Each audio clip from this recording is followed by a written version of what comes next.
Good morning all and welcome to the November Executive and Community Standing Committee meeting.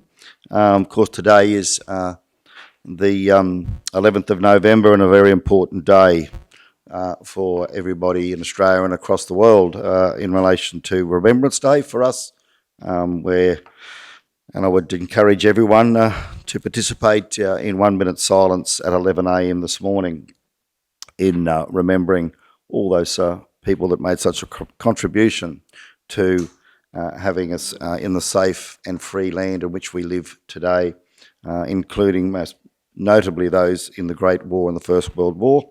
Today, of course, is the day that the armistice was resolved for the ending of the war. So a day certainly to remember. Okay, now I don't believe we have any apologies, do we? Councillor Jones has just taken a break to attend to a matter. I'm sure he'll be back shortly. Councillor Duff, could we call on you to perform the recognition of the traditional owners, please? Thank you. Thank you, Mayor. It is my honour and privilege to acknowledge the traditional owners of the land where we meet this morning, the Waka Waka people, and pay my respects to the elders, both past, present and emerging. Thank you, Mr Mayor. Thank you, Councillor Duff. Okay, the next item is 5.1. I'm pleased to present the People and Culture and Communications Media Portfolio Report for this month. So, People and Culture, this month the senior management team were able to facilitate a number of breakfast barbecues and morning teas across depots and offices to celebrate 10-year service for staff. 25 staff were presented service awards for achieving their 10-year milestone in 2019 and 2020. In Communications and Media in October, the team progressed 24 media releases, ranging from a request for tender for the lease of land at the fuel outlet at Geelong, right through to We Want You. Volunteers wanted to assist at our visitor information centres, and council encourages community groups to support Ringsfield House, amongst a number of other media releases. There were 10 media inquiries received across a range of topics from different media outlets, and our team placed 81 Facebook posts. The most popular was the We Want You, where we were sending a call out for, as I said before, volunteers for our visitor information centres, and we put the We Want You post up on the 8th of October, and that reached an audience of 5,552 users, and we hope that we'll get a response and a good outcome from that.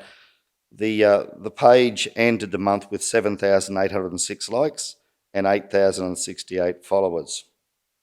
Council also progressed one e-news document during October, and in terms of printed advertising, 2 full-page ads in the South Burnett Today during October, on the 8th of October and the 22nd of October, so that's a fortnightly ad. It's placed there. And the council also progressed 1 full-page ad in the Mergen Moments for What's On at South Burnett Libraries, and 1 half-page ad for the Region's Dams. And of course, the annual report was produced in the month of October, endorsed at the meeting on the 28th of October, and that required a lot of graphical design work, which of course looked very good, the completed product. So I'd hereby move that the People and Culture Communications Media Portfolio Report be received for information of council. Thank you. Okay, did we go to a seconder for that? Yep, thanks, Councillor Duff. Does anyone wish to make any comments or have any questions in relation to the report? No? Okay, all those in favour that it be received for information of council? Passed unanimously, thank you all. Right then, we'll move on to item 5.2, which is the Executive and Community Standing Committee Terms of Reference. That's at page 8 in the agenda notes.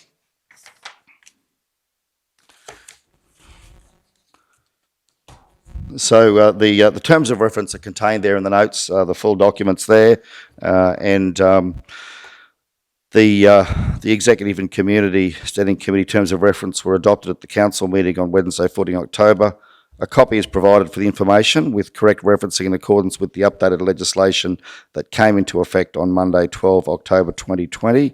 And it's the recommendation that the terms of reference be received for information. Mr. CEO, did you want to raise any matters in relation to that? Thanks, Mr. Mayor. Oops, Mr. Mayor. Queensland's falling down.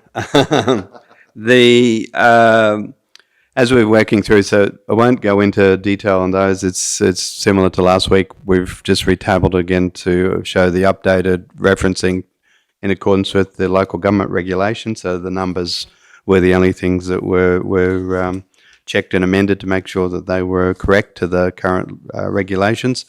The one that we have is already these two standing committees, this being the second, with executive and community. So we've tagged the executive onto the community department or the standing committee.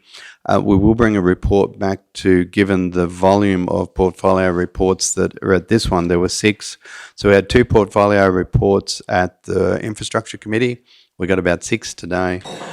We've got, and to stop this one, again, as I said, devolving into like a mini general, we've got one really portfolio report next week for the finance committee, as we will be actually bringing a report to recommend to council that we move the executive block from the communities and move it across into finance and corporate. So it'll be executive, finance and corporate, hence the rolling out what's best. Then we'll have 2, 2 and 4 and a half with the waste report. And so it continues to that alignment of with the department. So, but other than that, that was just, and that will go to the November general. So it's not a matter for today. Right. Okay. Does anyone have any questions in relation to that? Right. Well, that being the case, I'll certainly now move that the executive and committee standing committee terms of reference be received for information. Do we have a seconder? Righty. Thanks, Councillor Potter. Those in favour? Resolved unanimously. Thank you. Okay, we'll now move on to item 6.1, which is the Community Arts, Heritage, Sport and Recreation Portfolio Report at page 13. Thank you very much, Councillor Potter. Thank you, Mr. Mayor. It's my great privilege to give the report today. So we'll start with the libraries and the first 5 ever outreach sessions and Children's Book Week. Early this year, South Burnett Libraries received a first 5 ever innovation micro grant of $3,000 for the construction of a pop-up puppet stage to feature in outreach programs across the region. The portable stage, tailor-made by a local community organisation, the Kingaroy Men's Shed, was painted a vibrant fire engine red and decorated to resemble an old school theatre, perfect for attracting the attention of our young community members. And as with many events and programs this year, COVID restrictions impacted South Burnett Library's plans for the pop-up puppet stage. But due to the suspension of programming in each branch, library staff emailed local playgroups, kindies and schools to initiate outreach visits featuring the new theatre. These visits were planned to coincide with another event postponed by COVID, the CBCA Book Week, which ran from the 17th to the 23rd of October this year. Reaching out to these centres generated a fantastic response, with 14 separate sessions scheduled for a visit to celebrate Book Week. Highlights of the program, which reached over 600 children and 100 adults, included the creation of a number of new partnerships with local schools and playgroups, with these centres requesting follow-up visits from the library. The sessions also encouraged new families to join their local library, with children keen to visit after hearing about the exciting programs available. Feedback from the session has been incredibly positive, and it is expected that the South Burnett Library's pop-up puppet stage will make many more appearances across the regions in years to come. The acquittal for this grant has been finalised, with the blog post submitted to the State Library of Queensland describing the program and its outcomes. NaNoWriMo, which is the National Novel Writing Month. In 2020, NaNoWriMo will be totally virtual, but that doesn't mean the community will miss out. Traditionally, NaNoWriMo provides the chance for authors to network and talk about things writing. Unfortunately, the pandemic has made this physically impossible for 2020. To remedy this, local author Imogen Nix has created 4 In the Chair specials featuring herself, Sassy Lewis, Susie Love and Kerry Arthur. Follow the South Burnett Library's Facebook page in November to view a new episode each Friday. South Burnett Library Summer Reading Club, which is held each year over the summer holidays in partnerships with the State Library of Queensland. The Summer Reading Club program connects children, young people and families with their local library in fun, creative and educational ways. This year's club will run from the 1st of December 2020 through until the 22nd of January 2021. It's really hard to think, I'm sorry, Mr Mayor, that we're getting up into 2021 already. With South Burnett Libraries hosting a series of COVID-safe events based on the theme Tales of Wonder. Information about Summer Reading Club activities will be posted on the South Burnett Library's Facebook page and website. Sport and Recreation. In October, Council Sport and Recreation Coordinator attended meetings with State Sport and Rec advisors, along with Kingaroy Touch, Junior Soccer, Rugby League and other clubs yet to come. Discussion around the 2020 Sports and Recreation Infrastructure funding and what it looks like for the local clubs for the remainder of the financial year. This funding will be reissued in the new year. Sport and Recreation Infrastructure Funding 2021 round has been exhausted with COVID-19 allocations. Several clubs within the region were eligible and received relief funding during this time. The Nango Combined Clubs have been working with Council's Recreation Coordinator and preparing and planning for next month's round, as will Kingaroy and Blackbutt in the coming months. Clubs have been advised to look at field refurbishment, lighting replacement, clubhouse renewal, infrastructure and training for coaches and referees. Kingaroy Red Ants Rugby League will be moving forward with facility upgrades in November, and Council's Recreation Coordinator attended meetings to finalise the plans to ready for council approval. Kingaroy Pistol Club and Coordinator are actively looking for new land or venue to expand their range capabilities.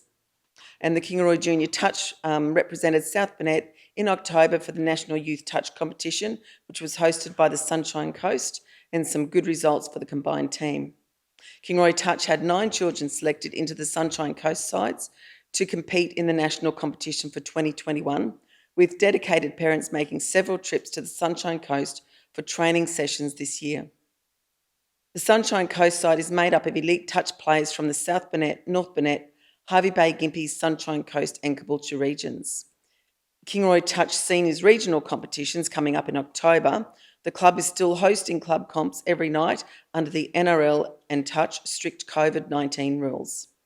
The Kingaroy athletics season has also kicked off again, and the club has hosted an ITC coaching course this season already. The South Burnett AFL season is finished for another year. It was a very different season to normal with COVID-19 rulings and the changes to the season's layout. South Burnett Cricket, local competition only, has begun the second week in October, and senior teams will join with Gympie competitions against this year from September onwards. And please remember that all clubs are still under the COVID-19 plans and directions from the Council's Recreation Coordinator and the State Councils, and the State Recreation Services Coordinator is meeting with State Sporting Advisor in December to discuss the infrastructure funding and relaunch and where to for our Wandai precinct submission. I'd like to actually draw your attention now. There are a couple of pictures in the actual minutes, and one of those pictures, I don't know if it's showing up on some of the screens, but just some quick stats for October. We've got the 6 library locations. Out of those 6 library locations, we had 9,816 visits to the South Burnett libraries. There were 68,487 physical collection items done. There was 9,804 loans. There were 766 attendees at our outreach sessions, and there were 281 new items added to our libraries. And to date, we have 20,081 members. And I think that is just wonderful, Mr Mayor. And I'd like to move my report be accepted. Thank you, Mr Mayor. Thank you, Councillor Potter. Do we have a seconder? Thanks, Councillor Henson. Right, well, isn't that a tremendous result? 20,081 members. We have a population of 32,800. Wow, 2/3 of our community are members of our library. That certainly says something for the quality of our libraries and engagement of our community. Right, does any other councillor wish to have any questions or comments in relation to the report? Otherwise, we've got a motion that the report be received for information of council. Those in favour. Oh, sorry, hang on. No, Councillor Shuey, I missed your red light. You're right, Mr. Mayor. Away you go. Thank you. I just wanted to acknowledge how fabulous is it to hear that we had 9 children selected to play touch football in a Sunshine Coast squad. And it's just reading their elite touch players from the South Burnett, North Burnett, Hervey Bay, Gympie, Sunshine Coast and Caboolture regions. We've certainly got a lot to be proud of. And I just, it's just great to hear about our youth engaging in sport and being involved in a team like that. Just huge congratulations to the children involved. And the parents, because that's a giant thing for our region. Thank you, Councillor Potter, for sharing that. Thanks very much, Councillor Shoemaker. Right, all those in favour? Passed unanimously. Thank you all. Now move on to item 6.2 at 20, which is the Australia Day Awards ceremony. Mr. CEO. Thanks, Mr. Mayor. Before anything's moved here, we've got the, and I agree with Councillor Potter, how fast 2021 is coming upon us. We've got Australia Day coming up next year, so traditionally Council has the regional or the Australia Day Awards on the eve of Australia Day. Citizenships, as councillors would be aware, must be held on Australia Day itself, so they can't be moved any elsewhere, and so they're generally, if there is citizenships, which will be on the day at one of the events around the region. We were having a conversation, and the good old COVID conversation. So this year it's Wando's turn, so it goes around the different communities, and rather than not having it Wando, the limitations under the current COVID restrictions for the Wando Hall allows us about 80, maybe 82 people in the hall. Now, we generally get a pretty good crowd at these sorts of events. So today was put up as a bit of a discussion point. If we have it on the eve of Australia Day on the 25th, we've followed the traditional sort of format that we've been doing, particularly just for this year. We'd be from 6 to 9 in the hall, light refreshments, and so which is option 1, which is the status quo. We would be limited to about 80 people in that hall. We're not recommending to move it. It's Wando's turn, and that's not even in consideration. There are other venues that could cater for more, but yeah, so we're trying to work out how we can best do it. If we had it in the afternoon from 3 to 6 on the Monday, but that's a work day, which was option 2, and certainly would appreciate your feedback on this. Rather than the evening, we could have a bit of a sausage sizzle barbecue, live music outside the hall. That keeps it on Australia Day Eve. If we were a bit adventurous and wanted to pull it back the extra day to Sunday, we could actually make it from a lunchtime Sunday to a 3 o'clock. We could have a local band, because filling in with council and probably where I'm sort of leaning in my opinion, and certainly, as I said, not chasing. If it wasn't too much of a stretch, you could open it up. We could have where we could have, I won't say an unlimited crowd, but we could certainly have anyone who wanted to attend. You could have a bit of local music, and you could run it on Sunday afternoon, and we could do it as an open air event, and that would allow a lot more flexibility in how we run it. So status quo is 1, sort of number 2 is a bit of an amalgam, but being a work day, that may be problematic. And number 3 is moving it to the Sunday, which would be 2 days before Australia Day. I would really appreciate your feedback and your thoughts on it, as to which way you'd like to go. No, thanks, Mr. CEO. Councillor Potter. Yes, Mr. Mayor, I think my personal opinion only is that the only way we can go is actually option 3, because we want to include the whole community in this. Normally we do have it at night, which gives the whole community a chance to come. But I think doing it on a Sunday afternoon, we're going to change it. Let's just change it completely. Do it on a Sunday, do it in the afternoon, have a band, sausage sizzle, and I think that's the perfect outcome. Thanks, Councillor Potter. Councillor Duff. Thank you, Mr. Mayor. I 100% agree with Councillor Potter. I think that'd be really nice. It'd be something really special. And on a Sunday afternoon, everyone would be likely to be able to attend, whereas Monday would be prohibited with the working. And I just think with COVID, things have changed, and we have to be able to move with and accommodate people as best we can. And it would be a shame to have it in the hall and limit people to limit the number that we can have at that function. It's a very important event for our region, and I'm 100% supportive of the Sunday option 3. Thank you, Mr. Mayor. Right, thanks, Councillor Duff, and thanks, Mr. CEO, for bringing forward those options with that forward thinking, in such a timely manner. Councillor Shoemaker. Yeah, thank you, Mr. Mayor. I do agree. I think a Sunday afternoon event would be really lovely.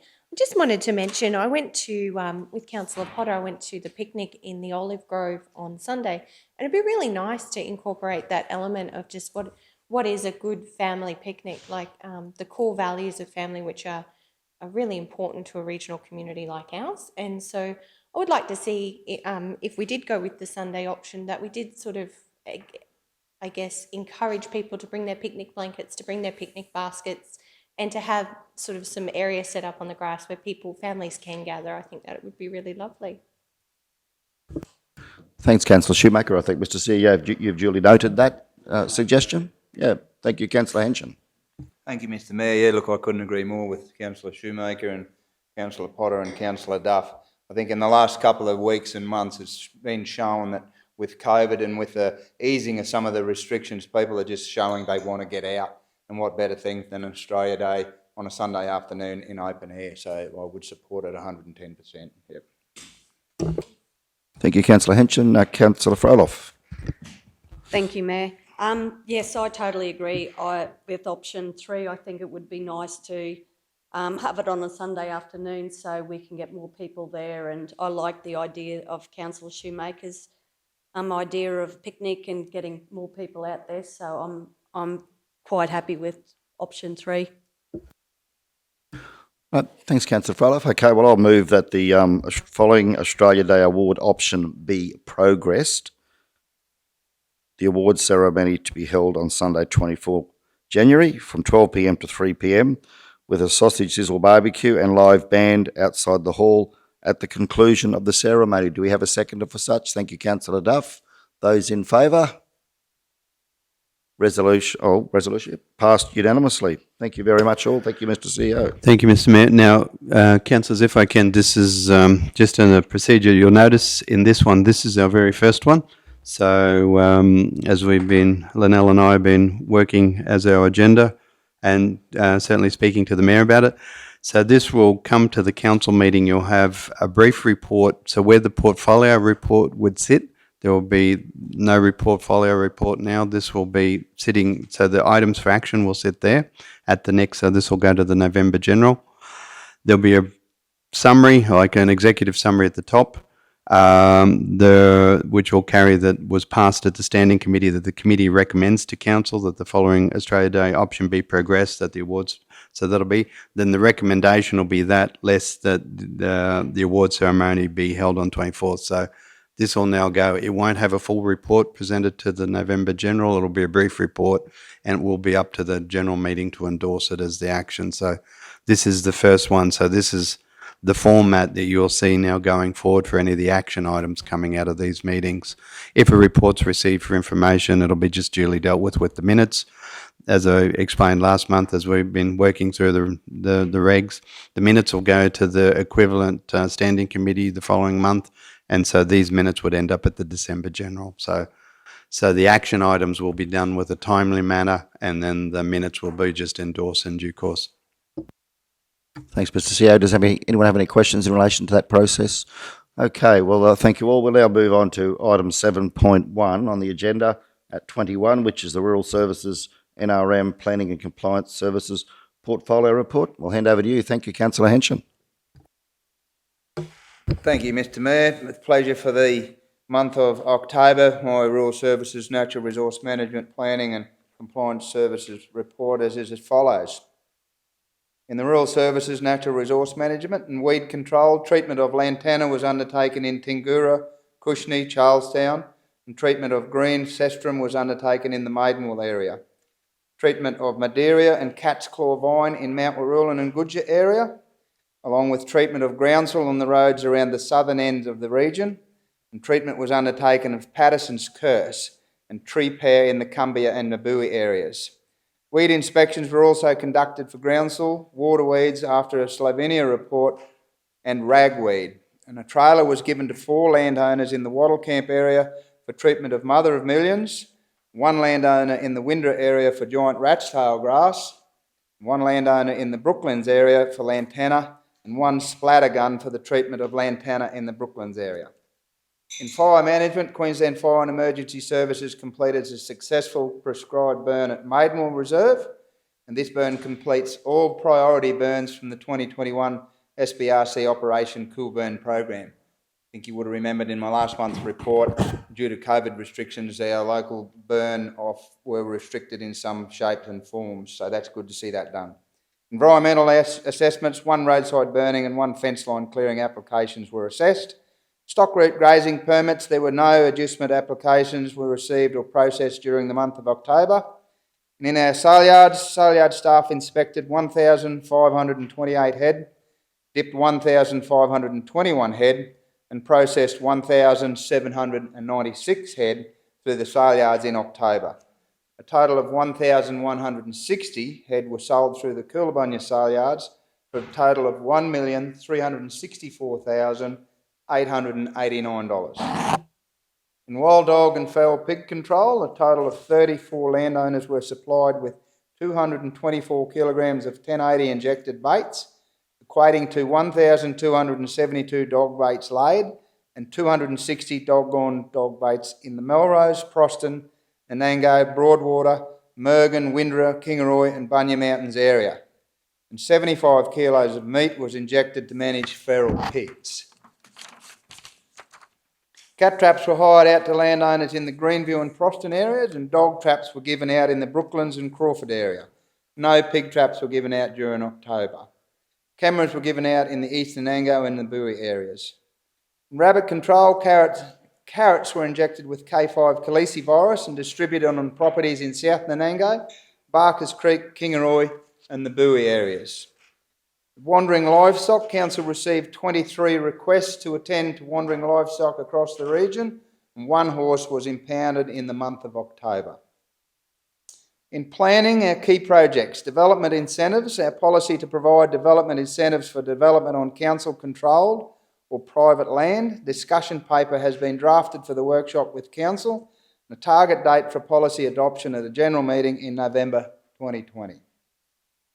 Administrative amendments to Council's planning scheme, the amendment to correct minor administrative matters such as formal and presentation, spelling, grammatical or mapping errors, inconsistent number or correcting cross-referencing.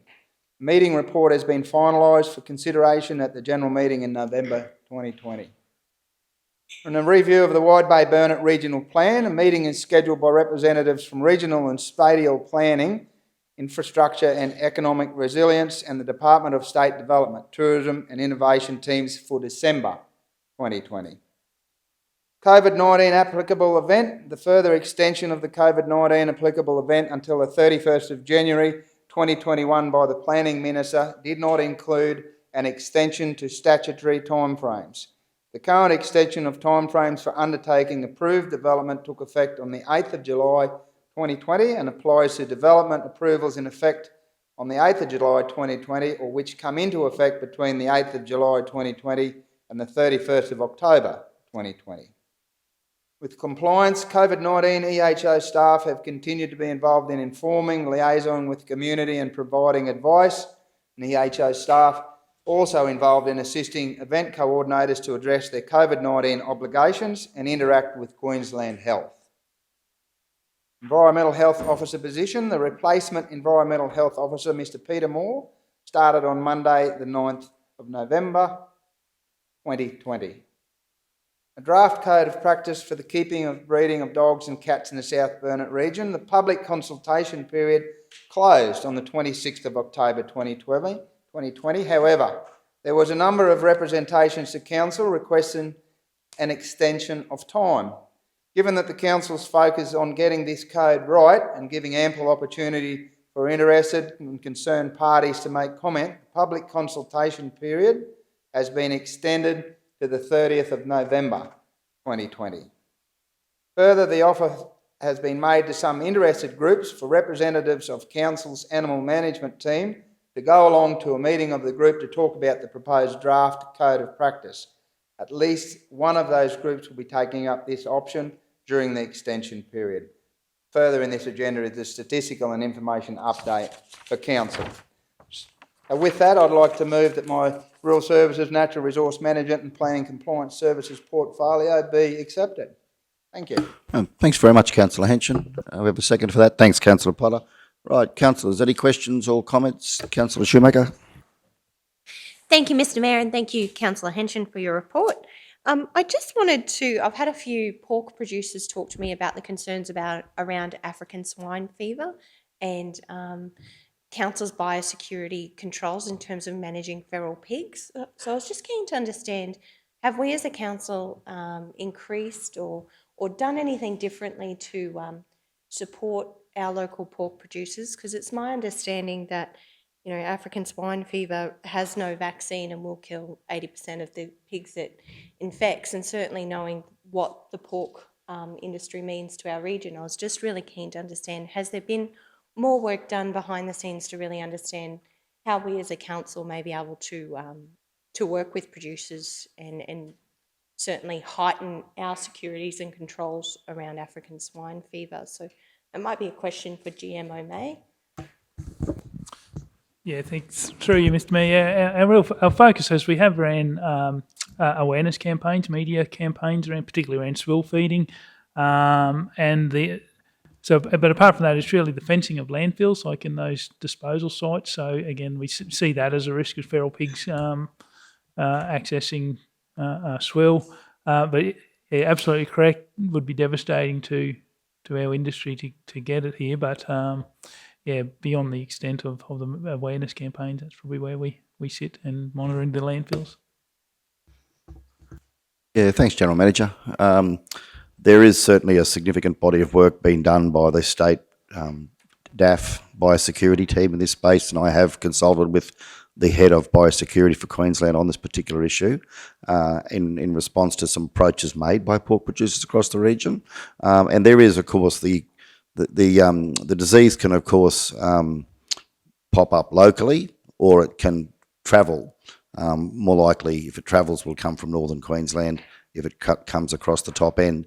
And one of the things that some of the community were keen to see was put to council was whether we'd prepared to consider working on a joint project with North Burnett Regional Council in relation to trying to create some sort of a boundary, if you want, or an exclusion zone around. When I say boundary, it's not a fence, okay? It's making sure that our two regional councils have got a joint cooperative initiative around making people aware, and perhaps even a compliance program for those who are keeping pigs unregulated, because that can be a major risk as well, from what I'm told, as well as wild pigs. So, yeah, that's just something perhaps to consider. Councillor Duff, what are your thoughts? Yes, I agree 100% with what you're saying. I was just going to ask a question to the General Manager just about the Coolangatta sale yards. I just wanted to know where we're at with the tender process, and obviously there's been some delays, and has that been put back?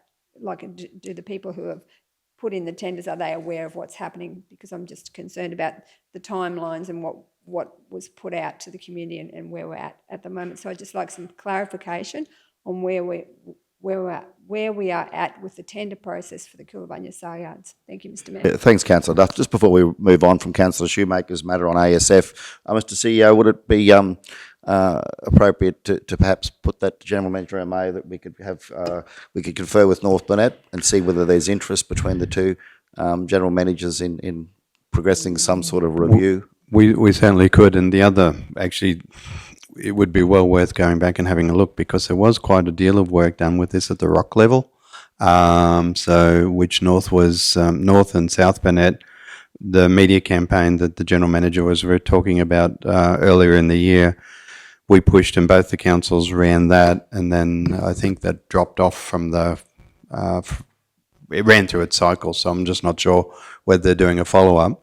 but certainly the one-on-one with North Burnett, but also it has been an active topic at the ROC at the Environmental Health Committee.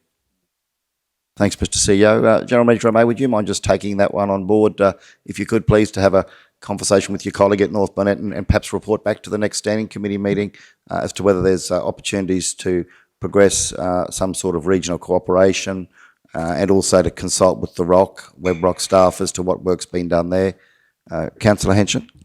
Thank you, Mr. Mayor. Thank you, Councillor Shoemaker, for your interest and question in relation to African swine flu. I'll bring it to the attention of council and certainly to the public that South Burnett Regional Council is in a lot of consultation with the primary producers out there, and as you're well aware, we're having a wild dog and a varmint control program that's been initiated by the council. We're in about the middle of that at the moment, where we've had several workshops in Geelong, Nanango and Geelong, and that incorporates wild dog and varmint, be it any other feral animals, and pigs were high on the agenda there and talked about. It's not just about feral dogs or wild dogs, but very, very active in that wild pig space with people and the landowners with baiting. The baiting that goes out for the pigs is actually pig strength bait. It's completely different to dog strength bait. Also, people are taking it upon themselves in the western areas of Division 6 in the South Burnett Regional Council, and I believe in the southern side of the exclusion fences, which is a great thing in pig control as well. But there's a lot of work going out there behind the scenes in relation to wild pigs, and it's very, very high on the agenda and people's conversation point that's the last thing that not only the country but our pork industry needs, that's for sure. But there's a lot of work going on behind the scenes in that's for sure. Thanks, Councillor Henson. So if we could leave that with you, General Manager May, that'd be much appreciated, and I look forward to having a report come back to the next meeting. Councillor Shoemaker. Yes, thank you, Mr. Mayor. I would really welcome a report because I am worried about the impacts of African swine fever and how we can actually get on the front foot. So if there's funding available or if there are things that the department is doing or things that WebRock have recommended, probably really keen how to understand, you know, we as a council, what we're doing at the moment and if there are opportunities for us to improve and it's great to hear that you've been running those workshops with producers around the region. So certainly just don't want to lose sight of this issue and think it's really important that we do have a targeted approach and I recognise, you know, we do have budgetary constraints. However, you know, I think it's really important that we do have a look at this issue and just really think about how we as a council can be on the front foot and continue to be proactive in this space because the pork industry is critical to our economy. Thank you, Mr. Mayor. Thank you, Councillor Shoemaker. General Manager May, have you got the question from Councillor Duff? Thank you. Yes, yeah, so Coolabun Yard's tender, that is scheduled to come to the November council meeting.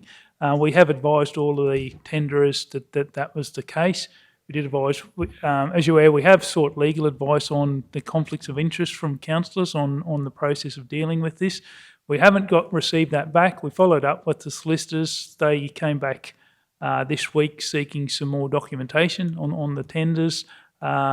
They are expecting to get it. They said mid this week and said we really do need it because we are still aiming to bring that to the November meeting. But I think as I've advised councillors, until we clarify the conflict of interest at councillors' position in that is that we were providing that information to councillors. Yeah, thank you for that one. I just got one more. I have had contact from the Burnett Kennel Club and they said that they've had no opportunity to provide feedback on the keeping, breeding dogs and cats. So I did forward that through to the manager and I haven't got a response back, but just wanting to flag that the Burnett Kennel Club have had no, the guidelines haven't been sent to them. Yeah, through you, Mr. Mayor, they should be able to access it, but I can follow up and make sure they do get a copy. The team presented to the Nanango Kennel Club last night. They actually went out. The Nanango Kennel Club contacted them, and so our fellows went out and gave a presentation on it and went through it with that. So we can do the same thing with Burnett Kennel Club. Follow it up. But Just a question: have they contacted us directly, or have they just gone through you, Councillor? Just to help Mr. Mayor, chase yeah, down the well, inquiry. They've been proactive in this the whole way. They were actually, I think, the reason why we started to get the keeping and breeding of dogs guidelines, because, so I'm quite sure the manager and everyone's very aware of the Burnett Kennel Club, but they just said that apparently we sent out stuff to everybody and they just heard it on the grapevine and they just sent through to me and said, weren't they contacted? And then I've just forwarded it on. So yeah, so there's not been a direct inquiry that we know of. It's just been through you. So just to help me track it back. Yeah. Yeah, thanks very much, Mr. CEO and Councillor Duff. General Manager O'May, you've got that to follow up with the Burnett Kennel Club, and of course the draft code is on, for the information of everybody, including the public. The draft code is on Council's website, so if anyone wishes to access it there, have a look at it. Please have a look at it, print it out, or whatever you need to do. Have a good look at that, and we'd encourage all groups across the region to provide that information. As Councillor Henson has highlighted, we want to make sure that we take our time and get this right. The only other, I suppose, item I had on this was in relation to the Development Incentive Program. Councillor Henson alluded in his report to the fact that Council is progressing the development of such, and that will come to, that is planned to come to the November meeting. So I just wanted to, I suppose, provide a little bit of a briefing there as to what's happening. The program has the objective of stimulating the economy across commercial, industrial, residential and agricultural developments. And we feel at the moment it's a good opportunity for our region to grow the economy and to grow the population. Of course, we do have a shortfall in terms of supply to meet the demand for residential housing in particular, right across the region, from Proston to Blackbutt and every town in between. So Council has moved proactively to get on the front foot and roll out a development incentive program, which will have 4 components. Effectively, the first component will be to Council to consider what Council feels is an appropriate level of discounts in relation to, if any, to the LGIP charges, the local government infrastructure program charges. Secondly, to look at the timing of payments and how that can most effectively work. Thirdly, a mechanism by which we can be very responsive in our turnaround times with development applications through our planning department.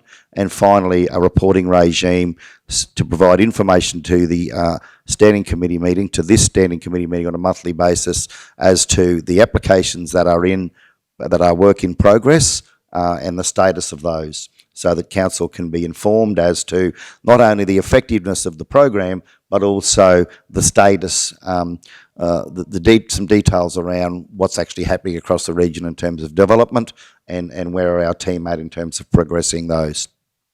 So for the community, for the benefit of everybody in the chamber, that's the objective. They're the details of that program, and we very much look forward to that coming to Council on the 25th of November. And of course, Councillor Henson as the portfolio holder, Councillor Shoemaker as the economic development portfolio holder, and myself, we have been meeting with General Manager O'May and Manager Duplessis with a number of developers and builders and real estate agents across the region to get some input and feedback and collect some data that we've been able to feed into that process through the planning team. So that consultation process is going on for several weeks now in the lead up to this. So that's just an update on that. Did anyone have any questions on that one, or any other questions or comments in relation to Councillor Henson's report? Councillor Shoemaker. Thank you, Mr. Mayor. Yes, I just want to echo what you've said. I've actually reported on it in my report as well. So I guess I'll share some thoughts later, but certainly I think we've got a great opportunity at the moment with the challenges presented by COVID and people who are looking for a tree change to really optimise growth in our region, to really stimulate our economy. So it's been great working with the team in terms of developing some strategies and initiatives that may help in this space, and looking forward to that coming to the council meeting on the 25th of November. It's been invaluable to get that feedback from local developers and builders and real estate agents who have been very, very supportive and welcoming of any opportunities to help inspire some growth in our region. So thank you for the opportunity. It's been great. Thanks, Councillor Schumacher. Councillor Duff. Thank you, Mr. Mayor. Yes, I'd just like to reiterate what's already been said, but to say that I was really part of the workshop yesterday. I'm really keen to see this progress. I'm congratulate the group on the work that you've done so far. It's absolutely imperative for our region that we get the message out there that this region is open for business. I think in the past we've had some like reputational damage in so much as it looks like we sometimes are making it very difficult for people to develop in our region. And also I think the LGIP charges have been a significant issue for, although they've only just been rolled out, I think that they're starting to really affect our reputation. So I think if we start to provide some incentives, like has been suggested in these guidelines, that it's going to be fantastic. So just congratulations to Mayor Otto and Councillor Shoemaker and Councillor Henson for the work you've done so far. Thank you. Right, thanks, Councillor Duff. Okay, so we have Councillor Henson's report on the table. We've had a mover and a seconder. All those are in favour of the recommendation that report be received?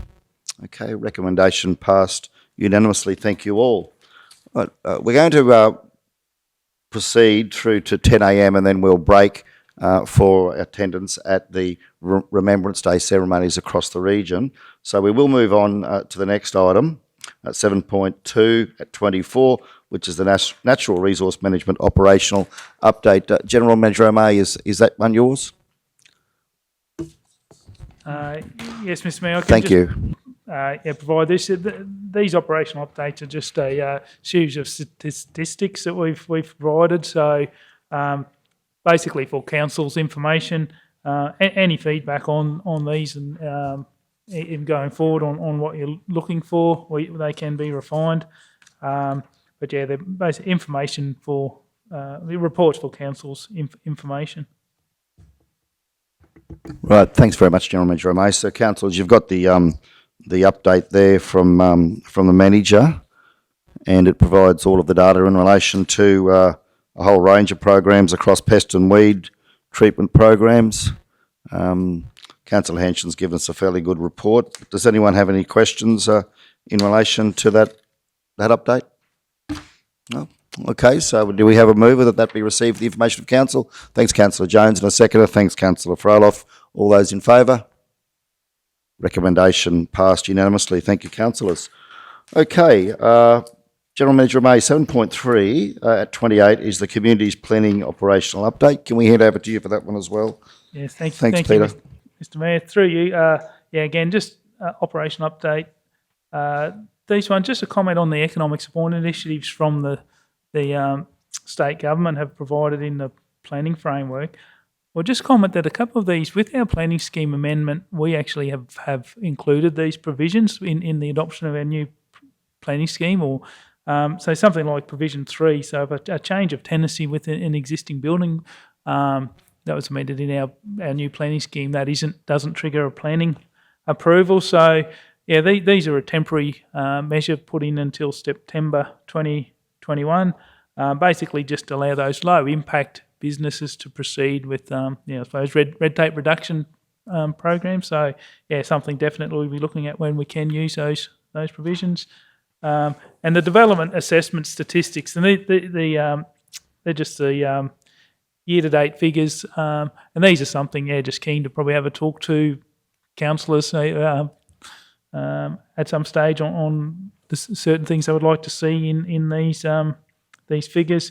One feedback I have looked at, we might do some comparative figures going forward, so you can see year-on-year figures with some of the comment that we got. So yeah, we are just working on our reporting framework so we can actually get the system to provide a lot of these stats. So yeah, work in progress. Just we put in some the statistics there. So yeah, I think we'll refine them as we come to each meeting. So yeah, any feedback or anything councillors are looking for, I'm happy to take that on board. Thanks very much, General Manager. Note there that provision 3, just for everyone's benefit, what you're saying there is that that's now being, that was a temporary arrangement the government provided for under the COVID economic relief measures and support provisions, and that you and your team have moved to now integrate that into the planning scheme as a permanent part of council's planning requirements. And it talks about, so for example, if a shop that was previously a use agency now becomes a hairdresser, then the changes would mean that there's no need for a development application in those types of circumstances, yeah? Yeah, so that was already in our planning scheme. So when we adopted the South Burnett Regional Planning Scheme, that was one of the initiatives that council had already included in it. Excellent. Thanks, Jeremy Dramay. The other thing, of course, there is just on those statistics for the benefit of all.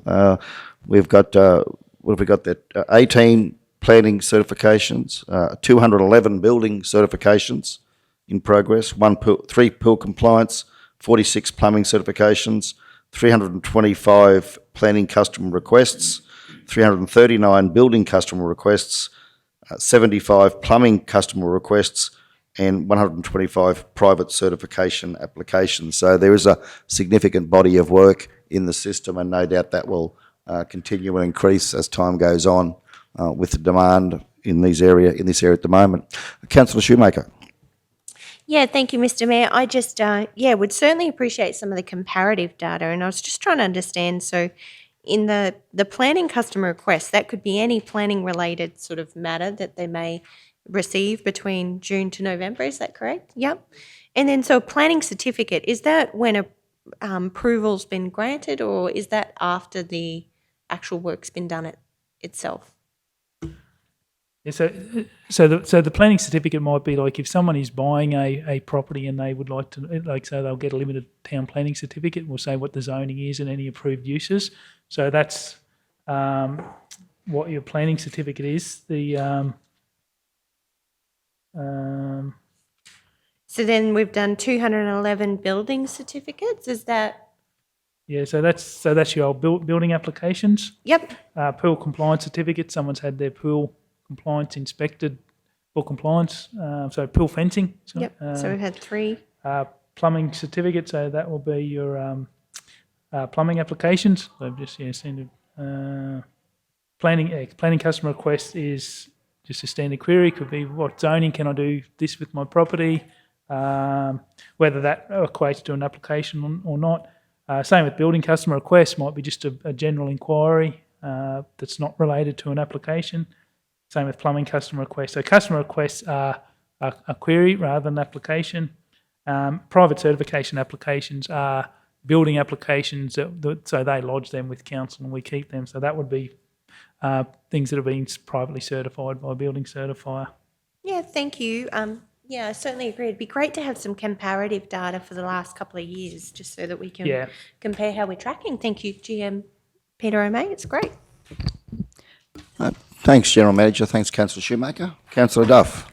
I was just wondering, is it possible to also, I don't know if, I haven't had an extensive look at this report, but to see the timelines that it takes to get something from the start to the finish? Because I know I've had a complaint about someone trying to get their pool approval. They wanted to get that checked out, and it took, they weren't happy with the process. It took a very long time. So just wondering if we can get reports on when, a customer starts the conversation to when there's an outcome. Yeah. So that is something we are working on. We've had a bit of issue with our internal clocks, but I think we are getting that sorted out and do hope to be able to report on that in the near future. So there'll be a couple of things we are looking at. So stages of the reporting. So in a planning application, I think we talked about if it gets lodged this day, and then there's a certain time period where we've got to give an information request. The application time might stop then while we're waiting for information to come back. So there is a number of clocks that we'll be working with that. And we do. With the system is capable, and we're just refining that report. So hope to bring some of that back. So if council's keen to see that, that's something we can report on. Thanks, General Manager O'May. Look forward to seeing that work progress through to the next standing committee meeting and each month afterwards. I know that'll take some time to get the systems in place to provide that level of data. So look forward to seeing the results of that work moving forward. Okay, so I'll need to move that. So I'll move that the Communities Planning Operational Update report be received for the information of council. We have a second for that. Thanks you very much, Councillor Shoemaker. Those in favour? Okay, recommendation Passed unanimously. Thank you all. Rightio, we're on to 7.4 at 31, which is the Environment and Waste Services Update. General Manager May will let you keep rolling along. Yeah, Thank I you. probably haven't got so much to add with this one. Again, it's just the statistics from the Environment and Waste branch. So, yeah, again, statistics there for council's information. And again, I suppose we could look at comparative data from a previous year again, I suppose, if that's something council was seeking. Thanks, General Manager May. I think that's fine at this stage. Obviously, that'll be that information report will grow and extend as we move through as standing committees. This is only our first standing committee, so we'll no doubt get improved reporting process in place as we go. Mr. CEO. Mr. Mayor, part of the opportunities, rather than having the quarterly operational plan updates or having this reporting ad hoc, is to build it into these. So it's just a regular monthly. I would imagine as the period goes on, it won't generate much discussion, except that it's something a bit unusual, but it will be, those statistics will be available to council as each month. Yeah, that's excellent. Thanks very much, Mr. CEO. General Manager. I just said, and the idea, as the CEO had said earlier, is to separate these out from the spoken portfolio report, because I'm sure Councillor Henson would put us to sleep if he ran through all of these tables trying to talk through the statistics. So the idea is to actually put these in a easily readable format. Thanks, General. Councillor Shoemaker. Yeah, thank you, Mr. Mayor. I just had a question through you, Mr. Mayor, for GMO May. So just looking at the figures, we had 12 abandoned vehicles reported from the 1st of July to the 31st of October. And for this month, we've had 6. So almost half of those. And then just when I look at the enforcement, there's been no enforcement measures made for abandoned vehicles. I was just curious what the process was with those, because, yeah, I know it certainly circulated some conversation when I've seen them around. Yeah, so generally the issue with abandoned vehicles is if we don't know who the owner are, they are just abandoned with no recogniser. So we have an arrangement with the a towing company where they are taken away and effectively impounded and can be, I suppose they're basically sold on for scrap metal to recoup some of the costs. But it's most people who abandon vehicles are very clever at removing identifiable things, and VIN numbers and things scrubbed out, and you never see number plates. But obviously, 6 this month is quite a number. Yeah, just an example of an increasing increasing demand for our compliance services. Abandoned vehicles, overgrown allotments. It's a body of work that doesn't go away. So thanks very much, General Manager O'May, and thanks, Councillor Shoemaker. All right, now we've got a couple of minutes. Councillor Froloff, you were able to quickly? Oh, sorry, we've got to move again. Okay, so my apologies. Do we have a mover that the report be received? Thanks, Councillor Froloff, for the seconder. Councillor Potter, thank you. All in favour? Report be received. Thank you all. Okay, now we'll go on to 8.1. Over to you, Councillor Froloff, to deliver the Waste Management Portfolio Report. Thank you. Thank you, Mayor. Waste Management Portfolio Report. Construction of the new automated waste transfer station at Maidenwell. A public meeting was held at the Maidenwell Hall on the 15th of September 2020. Positive community feedback and attendance was there. The preferred option for the installation is in or adjacent to the Maidenwell Showgrounds, and contact and negotiation with surrounding landowners has commenced. And the waste disposal fees. A report will be presented to the November General Council meeting recommending an increase to Council's 2020-2021 fees and charges for waste disposal to account for an increase in the state waste levy liability. And that's all for my portfolio. I'd like my portfolio of waste management to be accepted. Thank you. Yeah, thanks, Councillor Froloff. Do we have a second for that? Councillor Potter, thank you. Okay, questions, issues to raise there, councillors? That report? No, well, we'll look forward to that information coming through in due course. Okay, all in favour of the recommendation to receive that report? Thank you. That's been passed unanimously. I'll now move that we close the Standing Committee meeting. Adjourn, sorry. We adjourn, do we? We adjourn, sorry.